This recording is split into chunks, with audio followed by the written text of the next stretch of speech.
What is up? My name is Colby Sharp. I am a 5th grade teacher in Michigan. Welcome to my channel where we try to help kids fall in love with reading. And one way that we do that is by talking about amazing books. And that's what we're going to be doing today. So if you are new to the channel and this is your first time watching a video, thank you for showing up. Click subscribe so that you can be notified the next time I share a book talk about an awesome book that I read. Today's book, Merci Suárez, Can't Dance by Meg Medina, the Newbery Medal winning author Meg Medina, who won a Newbery Medal for the first book in the series. I guess we'll call it a series. I don't know what you call 2 books. Merci Suárez changes gears. There are a lot of reasons why I wasn't going to read this book and why I don't think that necessarily this is going to be a book that I like super duper loved. I will list those reasons for you, and then I will tell you why this is like one of my favorite books of the year. Number 1, I don't usually read sequels. I want to read all of the books and be able to talk about all the books with my kids and get them excited. So if a kid reads Merci Suárez, changes gears, chances are if they loved it, they'll probably read this book. So I don't necessarily need to read this book to get kids to read it. So that's number 1. Number 2, there are so many characters. There is Merci and her big, huge family, and aunt and cousins, aunt and cousins, and her family and her grandparents. They all live like right next to each other. And then there's all of these people, friends at school, and people who aren't friends at school, and teacher and principal. And not that there's anything wrong with that. I just struggle as a reader when there's lots of characters. I have a hard time keeping them straight. I get distracted. A lot going on here. 5 kids, 6 cats, we're busy. So that's the second reason. The third reason, it's like almost 400 pages in the book. And I know I'm 39 years old and I shouldn't be intimidated by books that have 370 pages, but I am a little bit. I like those 230 page books. So that's reason number 3. Reason number 4, Merci is a 7th grader. I teach 5th graders. Most of my 5th graders are reading books about kids, in like 4th, 5th, and 6th grade. Merci was a 6th grader in the first book. She's now a 7th grader. So there's lots of reasons why maybe I wasn't going to read this book or love this book, but I decided to read it.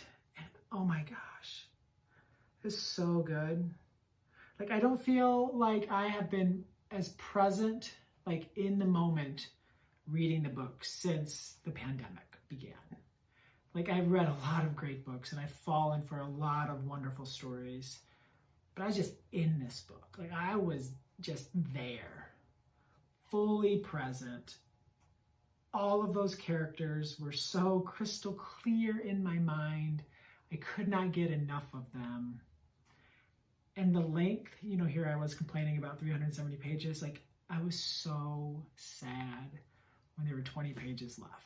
I actually went for a 6-mile run to delay the ending of reading this book because I just couldn't get enough. And like Merci is just this amazing human, and she's got all this stuff going on in her life, and she is struggling, and she's making bad decisions.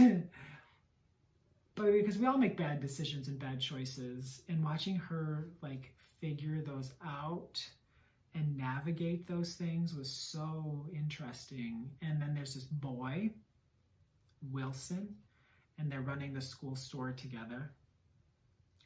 And, her mother has talked to her about the birds and the bees and that stuff, but she hasn't talked to her about or no one's talked to her about maybe I'm liking someone. Maybe I want to hold someone's hand. Maybe I want to be around someone more and maybe even kiss someone. And just like watching her grow up was so real and so beautiful. And I just loved every second. I loved every single second. Even when she did this thing where you're like, no, like, Merci, don't do this. Please don't do this. It was at a school dance and something bad. I'm like, just don't do it. Like, you don't do it. And it's so interesting. Like, when characters know something's wrong in the moment, and she was so aware that what she was doing was wrong, but she just couldn't find like another solution, and then watching her navigate the results of that. It was just so good. Like, the book is so good. You need to read this book. There's just something special about spending time with a character and in a family, in their community, in their school. That is the reason that I love middle grade fiction. Like, this book took me to a place that reminded me of why I love story and why I love stories written for young readers. Merci Suárez Can't Dance is every bit as distinguished as Merci Suárez Changes Gears. You need to read this book. Please. Thank you so much for tuning in. My name is Colby Sharp. I hope you have an awesome-tastic day. Hey friends, so I had an opportunity actually the same day that I recorded this book talk to talk with Meg Medina about this book and all kinds of other things. And I thought it might be fun to put that interview at the end of my book talk in case you wanted to stick around and hear from the wonderful author herself. So if you want to watch that, keep on going. I think it would be awesome, and it would maybe you learn something. All right, thank you. Bye.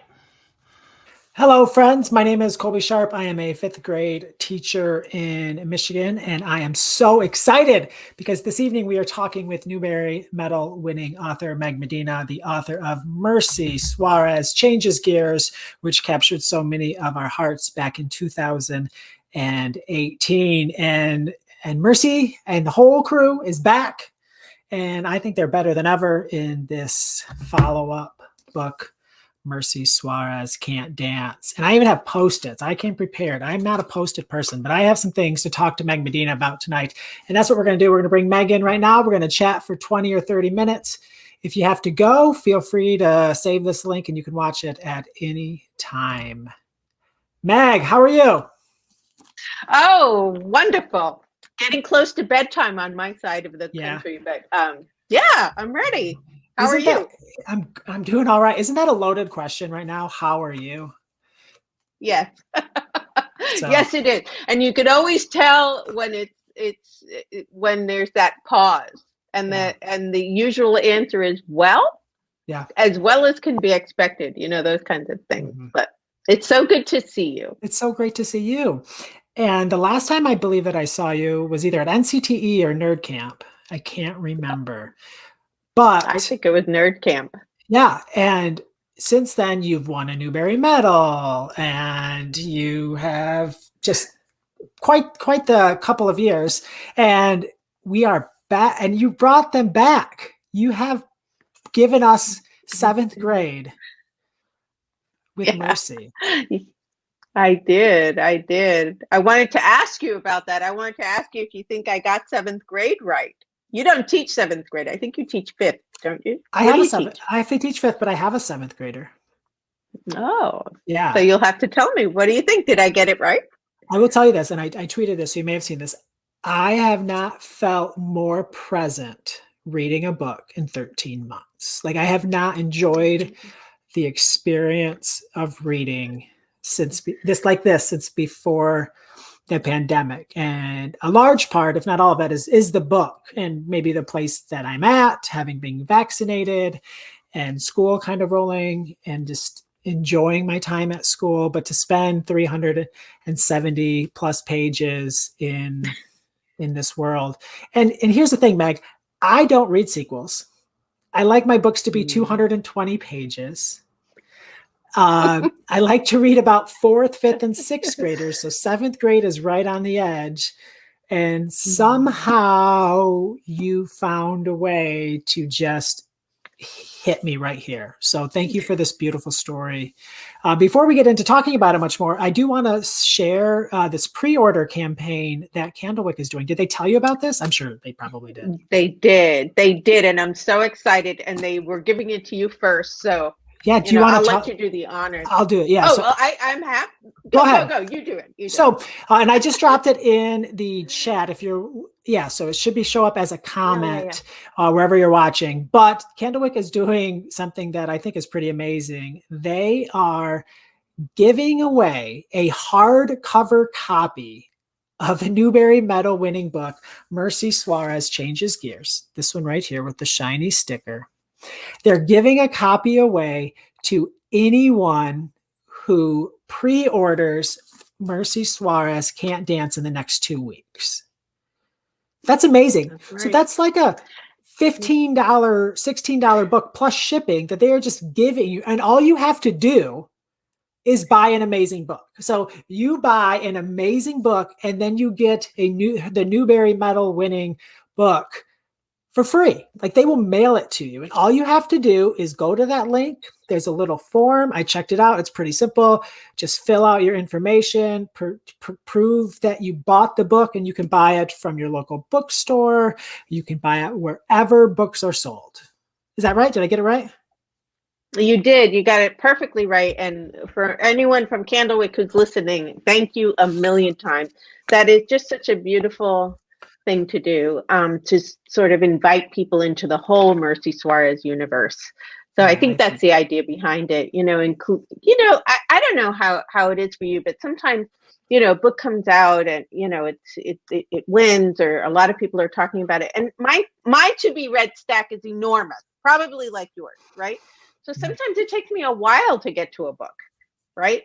So, for those folks who haven't read Merci Suárez Changes Gears yet, or who have and loved it and want to share it with someone at the same time that they're going to get the next installment of Merci, I think this is really kind of a fun way to do it. We always have something fun. We roll out these books in the most fun way. I don't know if you remember at Nerd Camp, I was waiting for Merci Suárez Changes Gears to come out. And I was so nervous that for your auction, I made a whole bunch of handmade bookmarks. Yeah. They were bookmarks, and you guys auctioned them off. And I put whoever got them has a little note from me that says, I did this when I was just dying of worry over this book, which is how it is when you write a book. And you send it out into the world.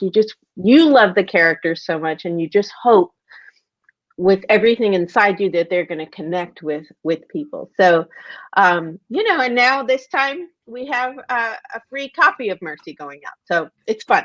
It's fun to send it out with these little prizes. Yeah. And you being nervous, it seems like it turned out okay for you, right? Like it's worked out. Yeah. So for the people who haven't heard of the sequel and don't know about Merci Suárez Can't Dance, could you just give us a quick book talk of what readers can expect in this new book? Yes. So when last we left Merci in the 6th grade, she had tangled with Edna Santos, and she had sort of come to terms with where her grandfather was. But that was the end of 6th grade. And now 7th grade is upon us. And for anybody who has been in middle school or has taught middle school, that there is a huge difference from who we are as 6th graders to who we are as 7th graders, and then ultimately, 8th grade. It's just so vast that I felt like there were going to be so many things that Merci learned. So this year in 7th grade, Ms. McDaniel shows up with this business proposition. Mercy's going to be running the school store, the Ram Depot, that formerly used to just sell pencils. But it's up to Merci with, her serious business chops to figure out how to make this a really thriving school store. And she's got this business partner named Wilson Bellevue, which a guy who she may or may not like, if she could actually understand what that means. And she's figuring that out. So there's that piece. She's tangling with Edna some more because Edna's in charge of the Heart Ball, the big Valentine's Day dance. And of course, Lolo continues in his progression with Alzheimer's. I don't know. So many things happen to her in the 7th grade, but I think that mostly she's figuring out the L word, which is love in all of its forms. most importantly, I think like self-love, ultimately, right? How to love yourself, how to forgive yourself when you make mistakes, because you're gonna. How to love friends, how you make sense of like the love between your parents and grandparents. And then like all that squishy, embarrassing love, the secret crushes you have, the first crushes you have on actual people, not just pretend people. So it's all that. It's all that in one book. Just like the first book was like this big swirling soup of life. It's the same sort of feeling, but now it's the 7th grade and the stakes are higher. Yeah. I don't know. Is that what you think the book's about? What do you think? Yeah, I do. I found so many magical scenes. I think the scene that I just kind of like the scenes when she's seeing her family members kind of differently, like when she sees her parents kissing later in the book, and when she like the scene where she sees her grandparents dancing is just such a magical event. And it's so interesting to me because I often as a reader struggle when there's lots of characters. I have all of these characters in my life and my students and I have 6 cats and 5 children, and there's just a lot of people.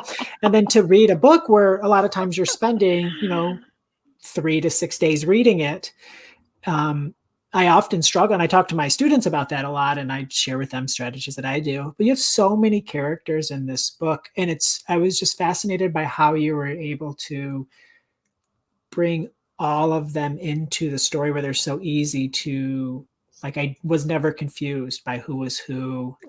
And all of these, it was just like this 10,000 piece puzzle in 370 pages. I don't know how do you fit it all together? I don't understand how you, like, sometimes it's like I will write with my kids or write in my notebook, and then I will read like something that you write. I'm like, this is impossible. Like, it doesn't even seem possible what you were able to do. Like, how do you weave all of these? There's so many like, and if you take one out, like, I just feel like the book would be missing so much. Like, how do you weave all that together? I don't understand. Well, here it is. It's really it's interesting because it really boils down to managing, right? A big cast. But you said it yourself. Look at your own life, Colby, right? You have, how many children do you have? I think it's 5, right? Yeah. Okay. So you have 5 kids and a spouse and lots of people in your life. You have a boss, you have neighbors, you have like, every day you have to negotiate that. And so when I'm writing for kids, I'm trying to recreate their life, right? I'm trying to really draw it the way it is. And so I do the same thing. I zero in for each person on their essence, if I can, the thing that makes them sing in the world, so to speak, that you'll always recognize as that person's thing. And so I make sure that that's really present in the character. I try to make it so that no 2 characters are doing the same heavy lifting in the book, right? So if I have characters that are very similar, and we see this when kids are writing their stories, right? Sometimes the characters are doing the same thing. You can mix those 2 characters and create one, right? That has this one sort of job in the book. So I sort of do it like that. But mostly, I just fall in love with them.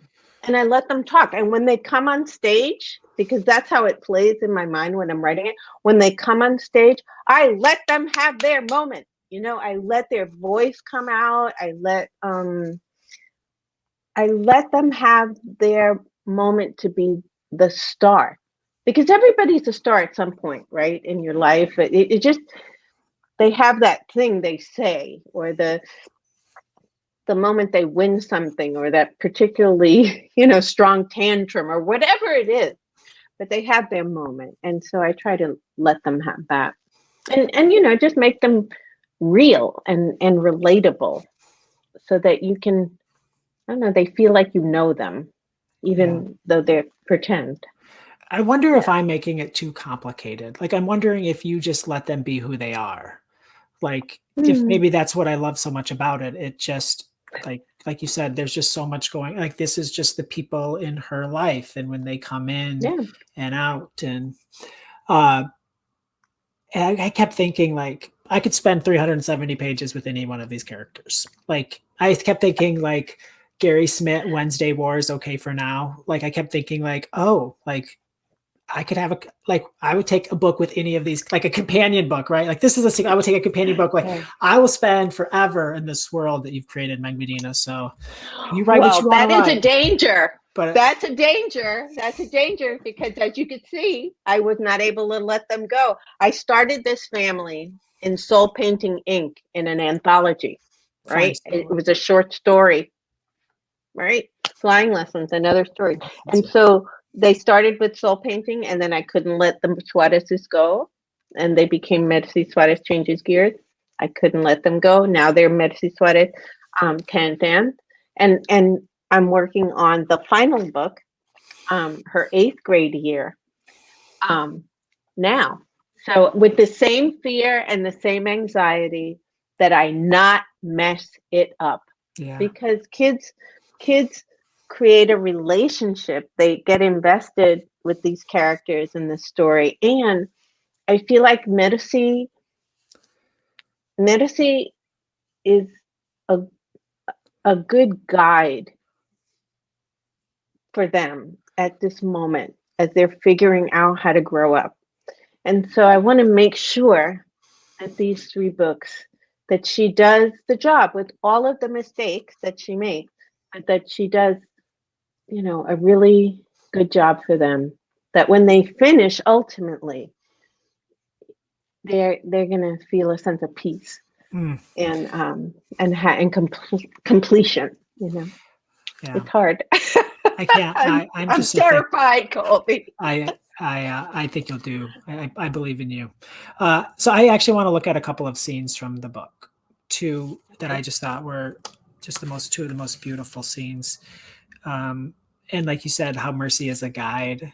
Like, I felt so much. I felt like I was like a kid, like, I'm like this football playing kid. I'm like, I could have used this. Like, I could have like this would have been really helpful. So I'm gonna I can read a little bit if that's okay. It feels weird, but so I'm looking at chapter 17.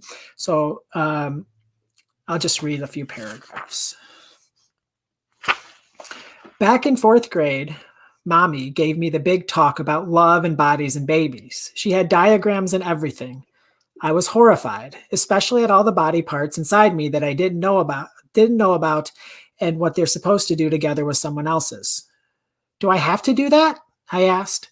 My stomach was heaving. No, she said, but one day you'll be grown and in love, and it won't seem terrible at all. One day. When was that? But here's the thing that drives me nuts about Mommy. She didn't say a thing about the stuff I wanted to know about, like holding hands or kissing for the first time or going out and breaking up over and over again the way Michael and Rachel do all the time, or about liking boys or girls or neither or both. It's like she skipped the most important part of the story and went all scientific with words like ovum and sperm and made my hair stand on end. So that was so fascinating to me because that just seemed like, yep, that's what we do as parents, right? Yeah. Like, oh my gosh, like, I've done that as a parent. And I was thinking like, but that is so true. Like, kids don't, like, that just seems so real. Like, those feelings were so real. So where does that come from? Or where do you, like, how does one even come up with that? Like, I don't understand. Part of it is from my own experience. I remember feeling, as I was growing up, just so mortified about talking about any of this with my mother. It just was the worst possible scenario as far as I was concerned. But also, I am a mom. I have a son and 2 daughters, all grown now. And so I did exactly what you probably have done with your kids. You over explain. You read all the books on how to talk to your kids about things the proper way.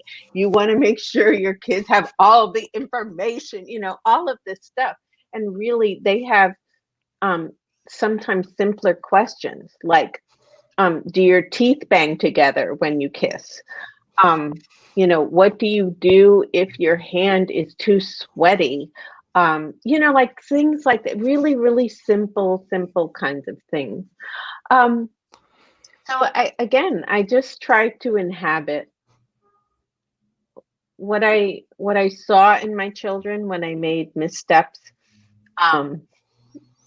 what I felt as a kid, the disconnect, the horror at watching my body change. I was a girl in my own life. I liked being sporty. I liked playing with the boys. I liked kickball. I liked getting dirty. Those were the things that I enjoyed. And then my body betrayed me. I started to grow up, and then there was this weird switch that happened, and it wasn't okay to just hang around with the boys and play anymore.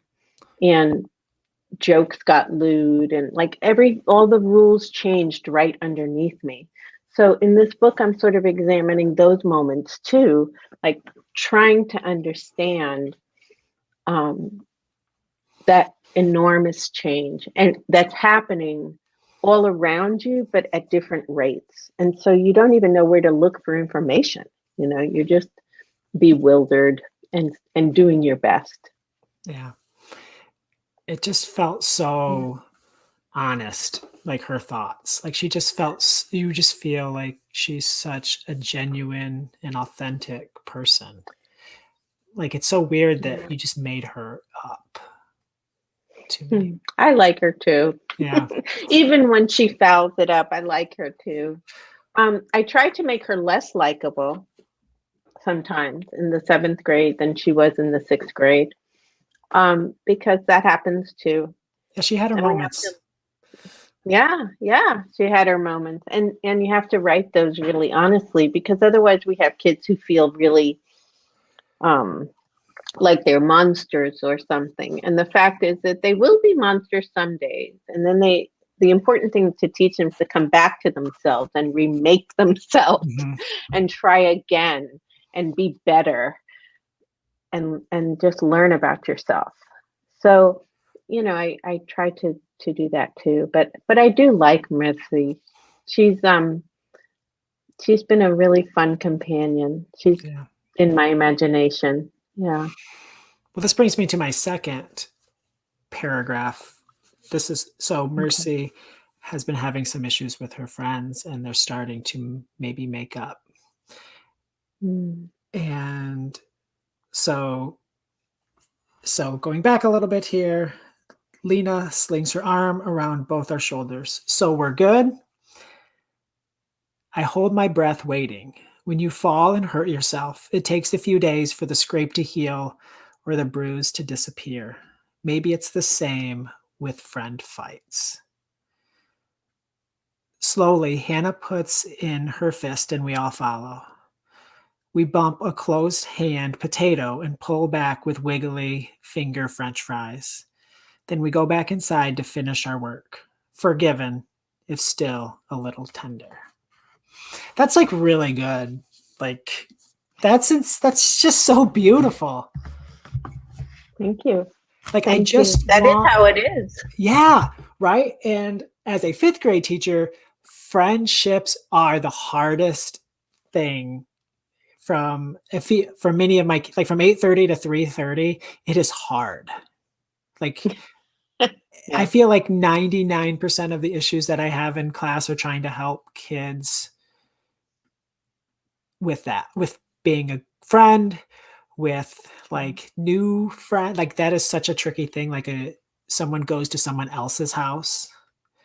It's just so hard. So I'm thankful for little pieces of stories like that where kids can see that they don't have to have it all figured out. Well, it's really hard.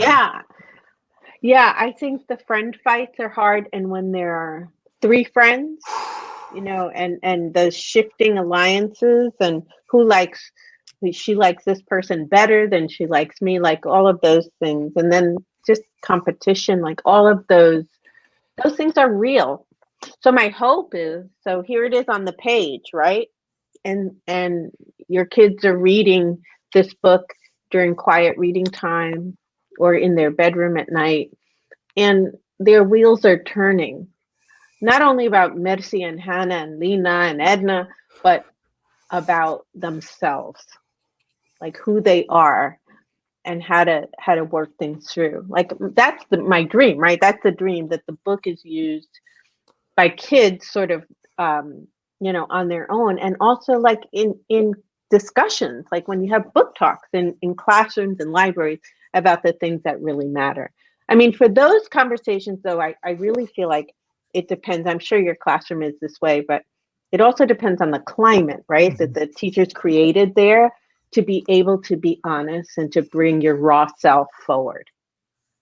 But if we can create those climates and if we can allow books to help us do that, what a beautiful thing, right? Because it's a relief. It's such a relief when this thing that you're carrying around, you realize isn't just you. Oh my gosh. That there are other people who feel this, right? It just feels better. That's what I think. I remember my big first friend fight. You know who it was with? I don't. And I don't actually. Okay, it was with RJ Palacio. It was with Raquel, the author of Wonder. We were childhood friends, and we were in the same class. I don't remember what our fight was about. It was around our birthdays, and it involved a sleepover, and who was going to have a sleepover. And before you knew it, the class was like in a war over our stupid fight. And then I to this day, I'll have to ask her how it is that we made up and so on. I love her dearly, so we obviously did make up, but I remember the loneliness and that radioactive feeling of being in a classroom when you're angry with your friend and you can't concentrate on spelling or math or anything else when you're so angry and all of those sparks are flying out of your head. So yeah, I mean, it's really potent. I'm sure you have your work cut out for you with the students. She probably just told you that you needed to choose kind, and then everything was good.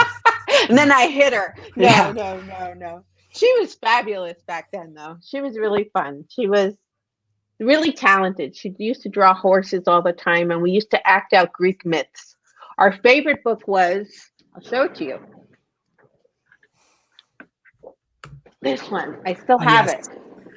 Yep. We used to read this book all the time and act out the stories, complete with like tinfoil helmets and everything else. And, just play. And she was a great athlete. So we were outside a lot and so on. So we had a lot in common. And we also fought. So. And it turned out okay. It turned out okay. We both turned to writing. So I don't know. There was something good in the water at PS 22 in Queens, because we both ended up turning to children's books and the arts and just sort of capturing this time in people's lives that we both think is sacred. Now, that's fascinating to me. Does the school realize that you both went to school there? Because I would be if it was our school, you would have you'd have statues out front and. Thank you. That's what we think. I think we. I don't know if they contacted us. I know we've come to their attention, and there was a picture of us. The New York Times did a beautiful piece on about our friendship. And the picture that ran with that article was us hanging off the fence right in our old schoolyard where we used to play at PS 22. Yeah, in Flushing, New York. Do you think that kid would have liked this book? You as a kid? Yeah, I did. I really did love reading. I had a hard time sitting still, honestly. I wouldn't say I was ADD, but I was just involved in a million things. I always just was on the move. But there was something about books that, and story and just being transported that I really loved. But I do remember the moment that I read Judy Blume's Are You There, God? It's Me, Margaret. And that's was a contemporary book in a way similar to Mercy, in that it's talking, speaking the story of now, right? And it felt like a forbidden, beautiful release. Like there was a chapter in it where she's criticizing her mother for making packaged cakes or whatever, right? And all I could picture was my mother with her Proctor Silex blender making me yellow cake mix, for which I was grateful. She always let me have the things so that I could, have my salmonella-induced treat. But I was getting to that place of being in constant knocking heads with my mom.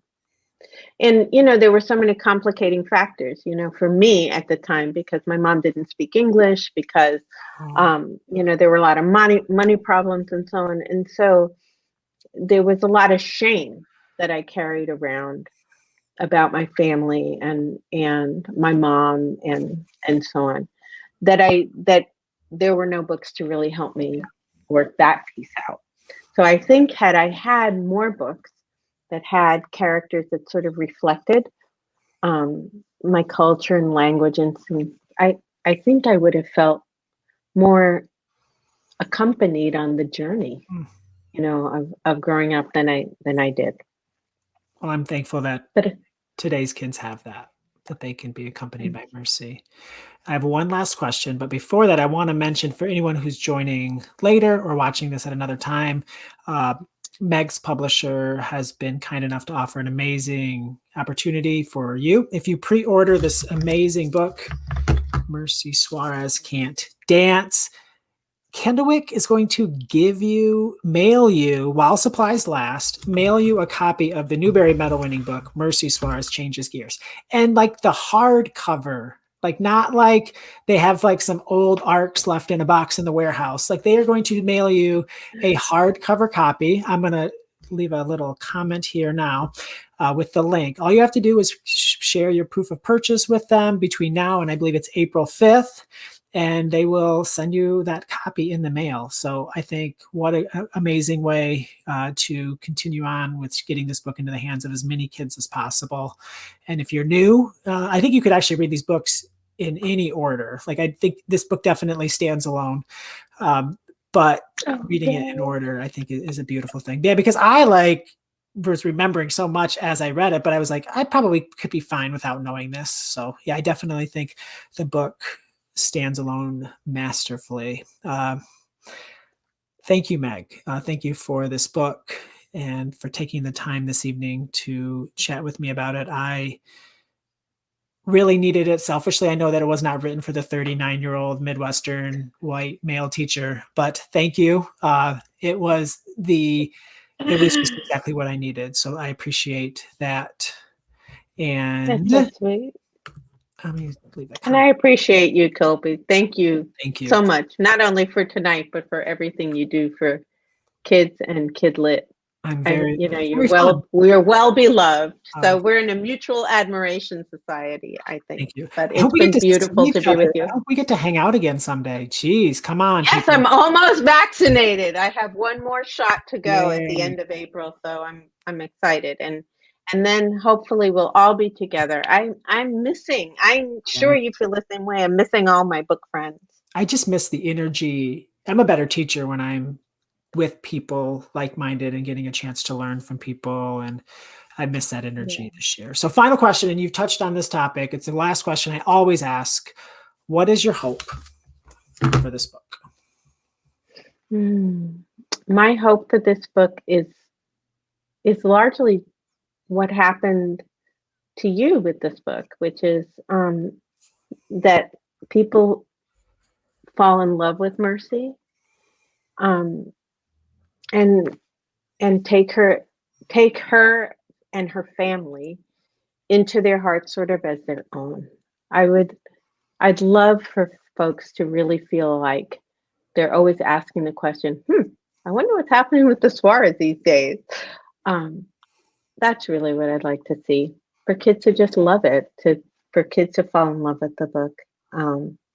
That's really the the fun, the magic of it from our perspective, right? I write what's in my heart and then I send it out. But the beautiful closing loop is when you see kids connect with it. Then I don't know. There's almost no way to describe what that feels like for an author. That's At beautiful. least for me. Well, Yeah. thank you again. As you write book 3, I know bad things are going to happen, but you've really made us fall very hard for this character. So don't be too mean to her. And like, because I can't handle it. Like, maybe by the time the 3rd one comes out, but Okay. I'll think of you. no advice there. I'll have you on my shoulder as I'm typing. A little angel. Don't worry. Crown, like halo above me. Friends, everyone, thank you for tuning in. Thank you for the time. Make sure you pre-order this book so that you can have it the Tuesday. Does it come out April 5th? April 6th. April 6th. Right. Okay. So right. Yeah. So if you, as long as you get it ordered before then, you get a chance to get that free copy. You won't regret it. Thank you so much. Meg, have a great night, everyone. Stay safe out there. Happy reading. Good night, everybody. Bye.